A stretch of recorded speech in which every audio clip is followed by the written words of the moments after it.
આજ રોજ તારીખ 11/8/2024 રવિવારના દિવસે અમદાવાદ શહેરના મણિનગર પોલીસ સ્ટેશન ખાતે જે ડિવિઝનના એસીપી પીજી જાડેજા તેમજ મણિનગર પોલીસ સ્ટેશનના પીઆઈ ડીપી ઉનડકટના ઓએ અને મણિનગર પોલીસ સ્ટાફે સ્ટેશનથી પસાર થતા વાહન ચાલકોને સ્વાતંત્ર્ય દિવસની ઉજવણીના ભાગરૂપે તિરંગા વિતરણ કરી દેશવાસીઓને શુભેચ્છા પાઠવી હતી.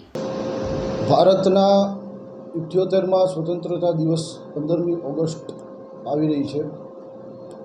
સ્વતંત્રતા દિવસ નિમિત્તે ભારત સરકાર દ્વારા હર ઘર તિરંગા કાર્યક્રમનું આયોજન કરવામાં આવ્યું છે.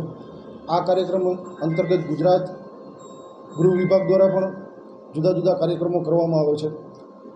અમદાવાદ સિટી પોલીસ દ્વારા પોલીસ કમિશનર શ્રી સાહેબ દ્વારા પણ જુદા જુદા કાર્યક્રમો કરવામાં આવે છે. સીપી સાહેબની, ડીસીપી સાહેબ, જેસીપી સાહેબની સૂચનાથી આજ રોજ એસીપી શ્રી જે ડિવિઝનના અધ્યક્ષ સ્થાને મણિનગર પોલીસ સ્ટેશનની અંદર ઝંડા વિતરણનો કાર્યક્રમ રાખવામાં આવેલો હતો, જેમાં 200થી વધુ ઝંડા નાગરિકોને આપવામાં આવ્યા હતા. રાહદારી લોકોને, બાઇક સવાર લોકોને, રિક્ષામાંથી નીકળતા લોકોને અને ફોર વ્હીલવાળા લોકોને ભારતનો તિરંગો આપી અને લોકોની અંદર દેશદાસની ભાવના વધે તે માટે થઈ અને આજે મણિનગર પોલીસ સ્ટેશન દ્વારા કામ કરવામાં આવ્યું હતું. સાથે જે લોકો મોટરસાઇકલ લઈને નીકળતા હતા એ લોકોને પણ હેલ્મેટ પહેરવા માટે થઈને સખત સૂચના પણ આપવામાં આવી હતી, જેથી અકસ્માતો નિવારી શકાય.